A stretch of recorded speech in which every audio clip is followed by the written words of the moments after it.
Hello everyone, कैसे हो आप सब। एक बार पुनः स्वागत है आप सभी का हमारे अपने YouTube channel Shiv coaching classes पर। उम्मीद करते हैं दोस्तों आप सभी मस्त होंगे, बेहतर होंगे, आप सभी की पढ़ाई भी अच्छे से चल रही होगी।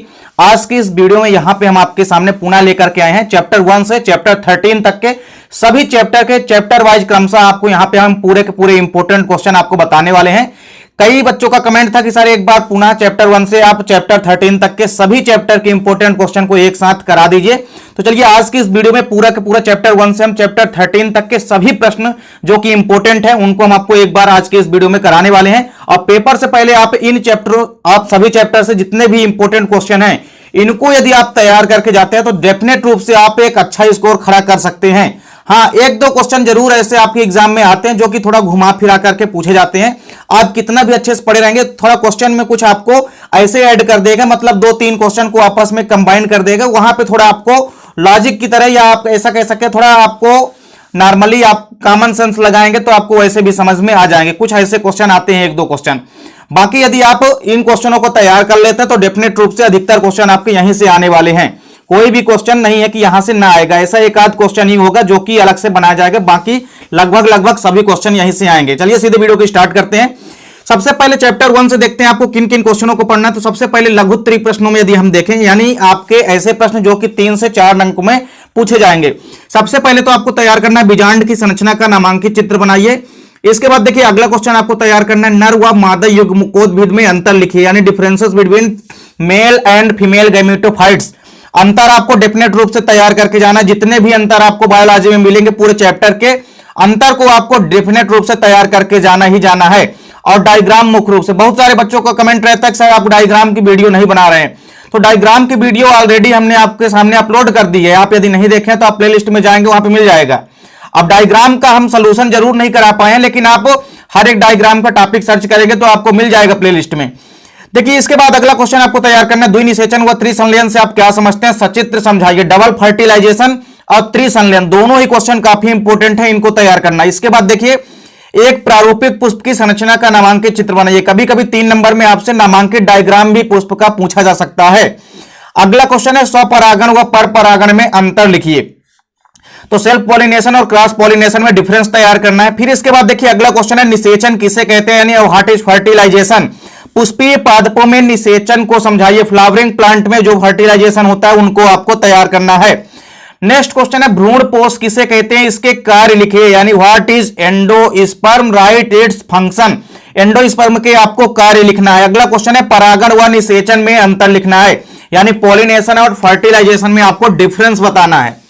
अब आती है बात चैप्टर 1 से जितने भी अति लघु त्रिक प्रश्न यानी जो छोटे छोटे क्वेश्चन आपके एग्जाम में पूछे जाएंगे, उसमें से सबसे पहले तो आपको तैयार करना है बहुभ्रूणता, यानी कि पॉलीएम्ब्रियोनी क्या होती है, इसको तैयार करना है। इसके बाद देखिए अगला क्वेश्चन है अनिषेक फलन, यानी पार्थिनोकार्पी और पार्थिनोजेनेसिस। दोनों ही क्वेश्चन इंपॉर्टेंट हैं।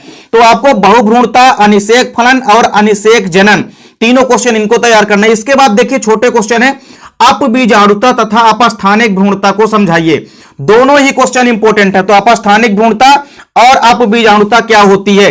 इसके अलावा लघु बीजाणु अथवा जिसको आप परागकण या पोलन ग्रेन कहते हैं, पोलन ग्रेन का भी नामांकित डायग्राम आपसे 2 या 3 नंबर में पूछा जा सकता है। इसके बाद अगला कार्य आपको लिखना है टेपिडम के कार्य। तो टेपिडम के महत्व पूछा जा सकता है या टेपिडम के कार्य, तो आपको वही लिखना है। टेपिडम के कम से कम आपको 2 से 3 कार्य फिर भी आने चाहिए। इसका सोल्यूशन भी हमने करा दिया है। अगला क्वेश्चन है स्वपरागण व परपरागण के दो लाभ हानि लिखिए, यानी स्वपरागण से क्या लाभ हानि हो सकती है और परपरागण से भी क्या लाभ हानि हो सकती है। और स्वपरागण परपरागण के अंतर जितने भी एग्जाम्पल आते हैं वो आपको तैयार होना चाहिए, क्योंकि अक्सर आप पाएंगे कि वस्तुनिष्ठ क्वेश्चन में परागण से संबंधित कई सारे क्वेश्चन पूछे जाएंगे। अगला क्वेश्चन है बेगिंग तथा विपुंसन को परिभाषित कीजिए। बेगिंग की परिभाषा और विपुंसन दोनों ही 60 क्वेश्चन आपको तैयार करके एग्जाम में जाना है। इसके बाद बात आती है चैप्टर 2 की। चैप्टर 2 हमारा है मानव जनन, यानी कि ह्यूमन रिप्रोडक्शन। इसमें सबसे पहले तो आपको देखना है कि अति लघु त्रिक प्रश्न कौन कौन से तैयार करके जाना है। तो सबसे पहला है वृषण व अंडाशय के दो कार्य लिखिए, यानी डेफिनेट रूप से वृषण व अंडाशय के कार्यों में से किसी का कार्य आपके एग्जाम में जरूर पूछा जाएगा।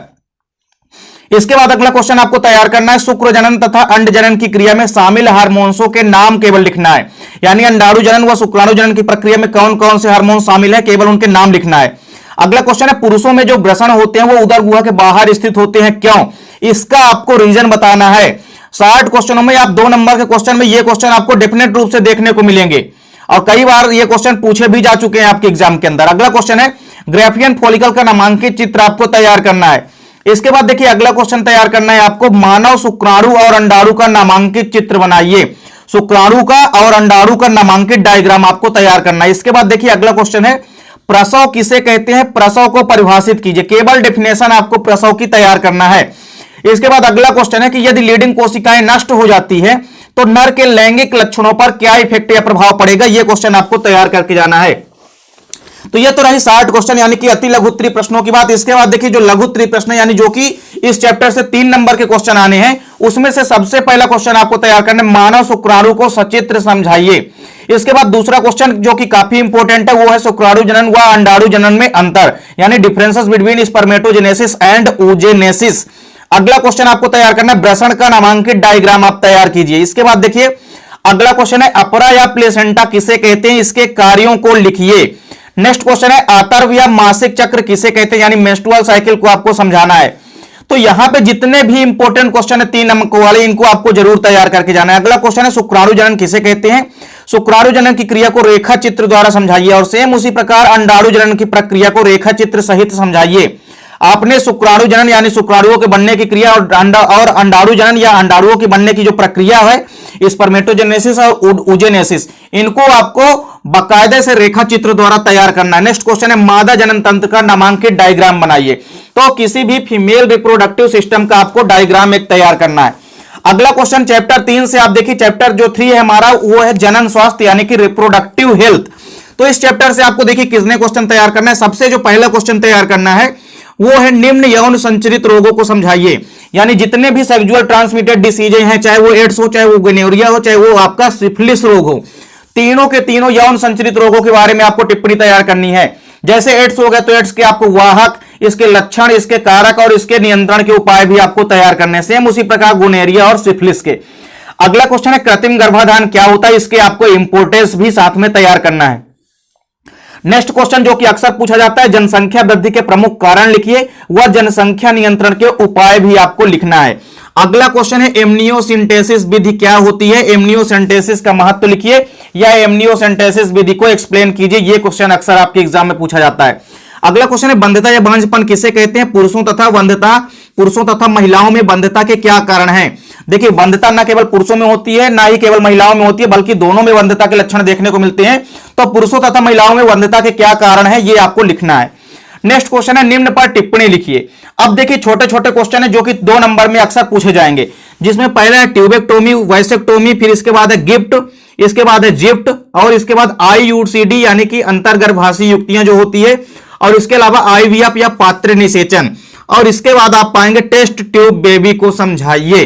तो ये क्वेश्चन सभी के सभी 2 अंक वाले इंपॉर्टेंट हैं। तो स्टार्टिंग के जितने भी क्वेश्चन है आपको 3 अंक वाले पूछे जाएंगे और 4 अंक वाले, और जो लास्ट में आपके निम्न पर टिप्पणी लिखी यहां से जितने भी क्वेश्चन है ये सभी के सभी 60 में पूछे जाएंगे, अर्थात 2 अंक वाले प्रश्न है।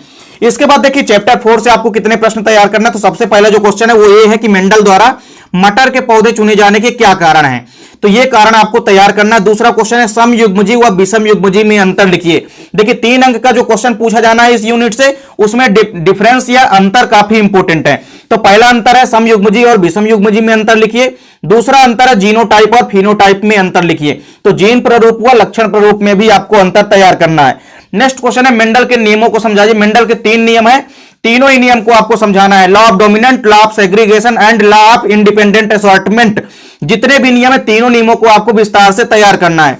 अगला क्वेश्चन है गुणसूत्र यानी क्रोमोसोम की संरचना या स्ट्रक्चर, इसके टाइप्स और इसके जो भी फंक्शन या आकार हैं उनको भी आपको तैयार करना है। नेक्स्ट क्वेश्चन है मेंडल के नियम के अपवादों को लिखिए। देखिए मेंडल नियम के जितने भी अपवाद हैं मुख्य रूप से उनमें है अपूर्ण प्रभाविता, सह प्रभाविता, बहुविकल्पिता और बहुप्रभाविता। जिसमें से अक्सर आपके एग्जाम में जो क्वेश्चन पूछा जाता है वो है अपूर्ण प्रभाविता और सह प्रभाविता में। कभी कभी बहुविकल्पिता या बहुप्रभाविता पूछा जा सकता है, बट ज्यादातर आप पाएंगे कि अपूर्ण प्रभाविता और सह प्रभाविता ही आपको अच्छे से तैयार करके जाना है। इसके बाद अगला क्वेश्चन आपको तैयार करना है मानव में हीमोफीलिया तथा वर्णांधता रोग को समझाते हुए इनकी वंशागति तथा वंशागति के प्रकारों को समझाइए। इनकी सबकी हमने आंसर की वीडियो भी प्रोवाइड करा दी है, अभी तक यदि आप नहीं देखे तो प्लेलिस्ट में जाएंगे, वहां मिल जाएंगे। तो मानव में हीमोफीलिया रोग क्या होता है और वर्णांधता रोग क्या होता है, यानी कलर ब्लाइंडनेस क्या होती है, दोनों की वंशागत यानी प्रोजेनी आपको तैयार करनी है। इसके बाद अगला क्वेश्चन आपको तैयार करना है, संकर पूर्वज संकरण यानी बैक क्रॉस और परीक्षण संकरण यानी कि टेस्ट क्रॉस क्या होते हैं, इनको आपको समझाना है। अगला क्वेश्चन है, मानव में लिंग निर्धारण को समझाइए, यानी किसी भी मानव के अंदर सेक्स का डिटर्मिनेशन कैसे होता है, ये आपको तैयार करना है। अगला क्वेश्चन है, निम्न पर टिप्पणी लिखिए। तो छोटे छोटे क्वेश्चन है जिन पर आपको टिप्पणी लिखनी है। पहले एक संकर क्रॉस, दो संकर क्रॉस व त्रिसंकर संकरण यानी मोनोहाइब्रिड, डाई हाइब्रिड और ट्राई हाइब्रिड क्रॉस होते हैं, इनको आपको तैयार करना है। अगला क्वेश्चन है सहलग्नता के ऊपर, सहलग्नता से संबंधित क्वेश्चन जरूर आपके एग्जाम में पूछे जा सकते हैं। इसके बाद देखिए सिंड्रोम, सिंड्रोम से आपके वस्तुनिष्ठ प्रश्न बहुत ज्यादा पूछे जाते हैं, चाहे टर्नर सिंड्रोम हो, चाहे क्लीनर फिल्टर सिंड्रोम हो, चाहे आपका डाउन सिंड्रोम हो या पटाउ सिंड्रोम हो या आपका एडवर्ड सिंड्रोम हो, सभी सिंड्रोम से क्वेश्चन जरूर पूछा जाता है। कभी कभी आपको विशिष्ट क्रोमोसोम से क्वेश्चन भी पूछे जा सकते हैं, तो विशिष्ट क्रोमोसोम भी आपको पढ़ के जाना है। इसके बाद आपको चैप्टर 5 में आ जाना है। चैप्टर 5 में देखिए सबसे पहला क्वेश्चन है ट्रांसक्रिप्शन या अनुलेखन की क्रिया क्या होती है, इसको समझाना है। इसके बाद नेक्स्ट क्वेश्चन आपको तैयार करना है, डीएनए की द्विकुंडलित संरचना को सचित्र समझाइए। फिर अगला क्वेश्चन है आरएनए क्या है, आरएनए के जितने भी प्रकार हैं प्रकारों को आपको तैयार करना है। अगला क्वेश्चन है डीएनए व आरएनए में अंतर लिखना है, तो डिफरेंस जरूर आपको तैयार करके जाना है डीएनए व आरएनए में, क्योंकि आपका चैप्टर 4 और 5 काफी इंपॉर्टेंट है। इसमें से 3 व 4 दोनों अंक के क्वेश्चन आपको तैयार करके जाना है। नेक्स्ट क्वेश्चन है डीएनए फिंगरप्रिंटिंग क्या होती है, इसकी उपयोगिता भी आपको तैयार करनी है। अगला क्वेश्चन है अनुवांशिक कोड क्या होता है, अनुवांशिक कोड के प्रमुख आपको लक्षण या विशेषताएं लिखनी है। नेक्स्ट क्वेश्चन है चार गाफ नियम को समझाइए, तो चार गाफ का नियम भी आपको तैयार करके जाना है। इसके अलावा अगला क्वेश्चन आपको तैयार करके जाना है कि जीनोम या जीनोमिक्स क्या होता है, जीनोमिक्स या जीनोम के अनुप्रयोग आपको तैयार करना है। इसके अलावा मानव जीनोम परियोजना भी आपको तैयार करना है। नेक्स्ट क्वेश्चन है डीएनए द्विगुणन को समझाइए, तो डीएनए द्विगुणन यानी कि डीएनए डुप्लीकेशन कैसा होता है, इसको भी आपको सचित्र तैयार करना है। नेक्स्ट क्वेश्चन है ओपरान मॉडल क्या होता है, लैक ओपरान मॉडल को समझाइए, ये क्वेश्चन भी काफी इंपॉर्टेंट है, इनको आपको तैयार करके जाना है। इसके अलावा एक और क्वेश्चन तैयार करना है, वो है अनुलिपीकरण क्या होता है, यानी कि अनुवादन या ट्रांसलेशन क्या होता है, इसको आपको तैयार करना है। फिर आ जाइए आप इसके बाद चैप्टर 6 में देखिए मोस्ट क्वेश्चन जो है, सबसे पहले तो आपको समजात समृद्धि अवशेषी अंगों को उदाहरण सहित तैयार करके जाना है। इसके बाद अगला क्वेश्चन संयोजक कड़ी यानी कि कनेक्टिंग लिंक के ऊपर है, तो संयोजक कड़ियां किसे कहते हैं, इनके जितने भी उदाहरण है संयोजक कड़ियों के, उनको आपको तैयार करना है। नेक्स्ट क्वेश्चन है समजात व समृद्धि अंगों में अंतर या डिफरेंस तैयार करना है। इसके बाद देखिए अगला क्वेश्चन है जैव विकास में लैमार्कवाद की भूमिका को समझाइए, तो इवोल्यूशन में जो लैमार्कवाद की भूमिका है इसको आपको तैयार करके जाना है। अगला क्वेश्चन है डार्विन के प्राकृतिक वर्णवाद को समझाइए, तो डार्विन का प्राकृतिक वर्णवाद आपको तैयार करना है। इसके बाद देखिए जैव विकास से संबंधित मिलर एवं यूए के प्रयोग को समझाइए। नेक्स्ट क्वेश्चन है लैमार्कवाद तथा नव लैमार्कवाद में अंतर या डिफरेंस आपको तैयार करना है। फिर इसके बाद लैमार्कवाद व डार्विनावाद में आपको अंतर तैयार करना है। इसके बाद देखिए अगला क्वेश्चन है ऑक्सीजन क्रांति क्या होती है और ऑक्सीजन क्रांति को आपको समझाना है। नेक्स्ट क्वेश्चन आपको वायरस के ऊपर तैयार करना कि वायरस क्या होते हैं, इनके जीवन की उत्पत्ति में इनका क्या महत्व है, तो ये आपको चैप्टर 6 से इतने क्वेश्चन तैयार करना है। इसके बाद आपको आ जाना है चैप्टर 7 में। देखिए चैप्टर 7 में पहला क्वेश्चन आपको तैयार करना है व्यसन या एडिक्शन क्या होते हैं, व्यसन या एडिक्शन के प्रमुख कारणों को आपको तैयार करना है। नेक्स्ट क्वेश्चन है स्वप्रतिरोधकता किसे कहते हैं, इसको समझाइए, स्वप्रतिरोधकता के ऊपर क्वेश्चन जरूर आपसे पूछा जाता है। नेक्स्ट क्वेश्चन है इंटरफेरॉन, काफी इंपॉर्टेंट क्वेश्चन, इंटरफेरॉन क्या होते हैं, इंटरफेरॉन को समझाइए। इसके अलावा अगला क्वेश्चन है कैंसर क्या है, इसके लक्षण तथा इनके प्रकारों को आपको समझाना है। अगला क्वेश्चन है एलर्जी क्या होती है, इसके प्रमुख कारणों को लिखिए। नेक्स्ट क्वेश्चन है जन्मजात व अर्जित प्रतिरोधकता में अंतर तथा दूसरा अंतर आपको तैयार करना है सक्रिय व अक्रिय प्रतिरक्षा में अंतर लिखिए। अगला क्वेश्चन आपको तैयार करना है चैप्टर 7 से प्रतिरक्षी अणु की संरचना को सचित्र समझाइए, यानी आपको एक वेल लेवल्ड डायग्राम तैयार करना है किसी भी एंटीबॉडी अणु का। नेक्स्ट क्वेश्चन है प्लाज्मोडियम का जीवन चक्र को सचित्र समझाइए, प्लाज्मोडियम के जीवन चक्र को आपको तैयार करना है। अगला क्वेश्चन है प्रतिजन क्या है, इसके सामान्य लक्षण के लिखिए, यानी एंटीजन क्या होते हैं, एंटीजन के आपको लक्षण लिखना है। नेक्स्ट क्वेश्चन है एड्स क्या है, इसके कारण संचरण लक्षण व रोकथाम के उपाय लिखना है, तो ये हमने चैप्टर 4 में भी आपको बता दिया है। अगला क्वेश्चन है एलर्जन क्या है, एलर्जी किस प्रकार से उत्पन्न होती है, ये आपको बताना है। नेक्स्ट क्वेश्चन आपको पूछा जा सकता है इस बार की अल्कोहल या ड्रग से होने वाले हानिकारक प्रभावों को बताइए, तो अल्कोहल या ड्रग से कौन कौन से हानिकारक प्रभाव हो सकते हैं, ये आपको तैयार करना है। अगला क्वेश्चन है टीकाकरण या वैक्सीनेशन क्या होती है, इस पर टिप्पणी लिखिए। 2 से 3 नंबर वाले क्वेश्चन ये हैं, इनको आपको अच्छे से तैयार करना है। तो टीकाकरण या वैक्सीनेशन क्या होता है, इसके बाद साइकोट्रॉपिक औषधियां क्या होती है, और इसके बाद आप पाएंगे कि सामक औषधियां क्या होती है, और इसके अलावा बी कोशिका और टी कोशिका, दोनों ही कोशिकाओं पर आपको टिप्पणी तैयार करनी है। तो चैप्टर 7 से आपको इतने क्वेश्चन तैयार करना है। इसके बाद आपको आ जाना है चैप्टर 8 में। तो चैप्टर 8 से आपको पहला क्वेश्चन तैयार करना है कि जैविक ऑक्सीजन मांग यानी कि बायोलॉजिकल ऑक्सीजन डिमांड क्या होती है, इसको आपको 60 टिप्पणी तैयार करनी है। नेक्स्ट क्वेश्चन है खाद्य एवं जैव उर्वरक में अंतर तैयार करना है।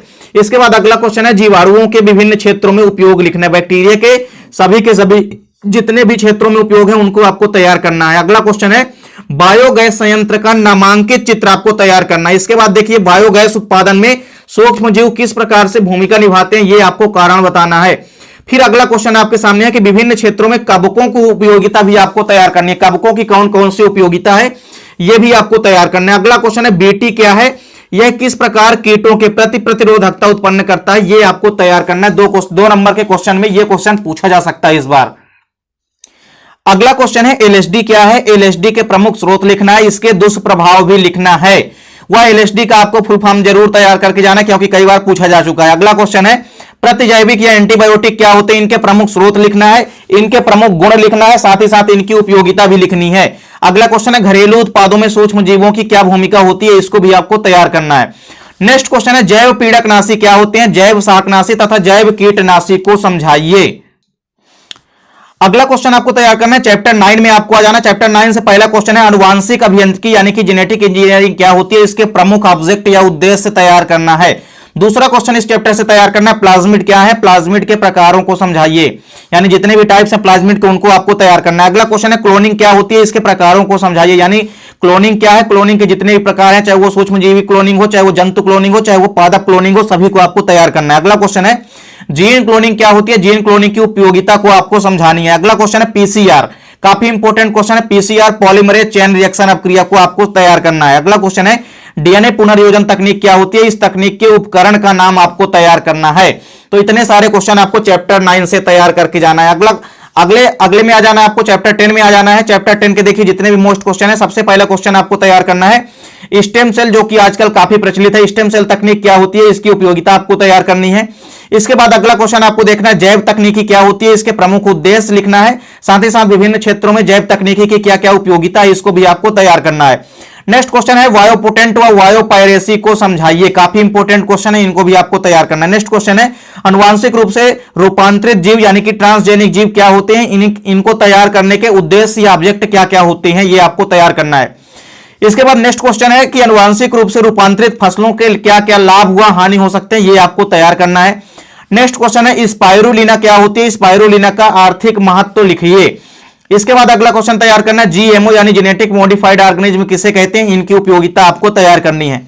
अगला क्वेश्चन है जीएम फसल खाद्य एवं फल को समझाइए, जितने भी इनके एग्जांपल हैं जेनेटिक मॉडिफाइड के उनको आपको तैयार करके एग्जाम में जाना है, क्योंकि इनसे संबंधित क्वेश्चन अक्सर पूछे जाते हैं। अगला क्वेश्चन है कि यूजेनिक्स किसे कहते हैं, यूजेनिक्स यानी कि सुजनैनिकी और सुजनैनिकी की क्या क्या उपयोगिता, ये आपको तैयार करना है। अगला क्वेश्चन है परजीवी जीवाणु किसे कहते हैं, इनको आपको उदाहरण सहित तैयार करके एग्जाम में जाना है। इसके बाद आपको चैप्टर 11 में आ जाना है। चैप्टर 11 में देखिए पहला क्वेश्चन आपको तैयार करना है समष्टि व समुदाय के मध्य अंतर। फिर इसके बाद देखिए अगला क्वेश्चन है अनुहरण व छद्मावरण में क्या अंतर है, इनको आपको तैयार करना है। नेक्स्ट क्वेश्चन है जलोद्भिद पादपों में पाए जाने वाले आकारिकी व शारीरिकी अनुकूलन को समझाइए। हाइड्रोफाइट प्लांट में जो भी मार्फोलॉजिकली और एनाटॉमिकली एडाप्टेशन पाए जाते हैं, इनको आपको तैयार करना है।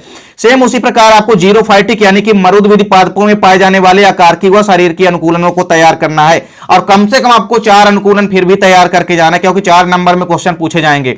अगला क्वेश्चन है दलदली या मैग्रोव पादप क्या होते हैं, इनमें पाए जाने वाले अनुकूलन को समझाइए। नेक्स्ट क्वेश्चन है कि हाइड्रोसियर व जीरोसियर में अंतर लिखिए। अगला क्वेश्चन है प्रतिस्पर्धा या कंपटीशन क्या होता है, इसके प्रकारों को समझाइए। नेक्स्ट क्वेश्चन है निम्न पर टिप्पणी लिखिए। तो 2 अंक में छोटे छोटे क्वेश्चन आपसे पूछे जा सकते हैं, जिसमें है सहजीविता, इसके अलावा सहभोजिता व शीत निष्क्रियता ग्रीष्म निष्क्रियता क्या होती है, इसके अलावा एंटीबायोसिस क्या होती है, वह परभक्षिता परजीविता व छद्मावरण क्या होते हैं, इन पर आपको टिप्पणी तैयार करनी है। इसके बाद काफी इंपोर्टेंट चैप्टर है आपका चैप्टर 12। इनमें आपको देखना है कि मोस्ट इंपोर्टेंट क्वेश्चन जितने में, सबसे पहले तो आपको किसी भी इकोसिस्टम के जैविक घटक या बायोटिक कंपोनेंट को तैयार कर लेना, जितने भी बायोटिक कंपोनेंट हैं इकोसिस्टम के। इसके बाद अगला क्वेश्चन आता है ट्रैफिक लेवल के ऊपर, यानी पोषण स्तर क्या होता है, पोषण स्तर आपको तैयार करना है। नेक्स्ट क्वेश्चन है खाद्य श्रृंखला को सचित्र समझाइए। फूड चेन क्या होती है, फूड चेन को आपको विद डायग्राम तैयार करना है। नेक्स्ट क्वेश्चन आपको तैयार करना है, खाद्य जाल को विस्तार पूर्वक समझाइए। अगला क्वेश्चन है, खाद्य श्रृंखला और खाद्य जाल में अंतर, डिफरेंस तैयार करना है फूड चेन और फूड वेब में। नेक्स्ट क्वेश्चन है, पारिस्थितिक तंत्र में ऊर्जा का प्रवाह कैसे होता है और ऊर्जा की हानि कैसे होती है, यह आपको तैयार करना है। इसके बाद अगला क्वेश्चन आपका है कि ऊर्जा का पिरामिड कैसे बनता है, समझाइए।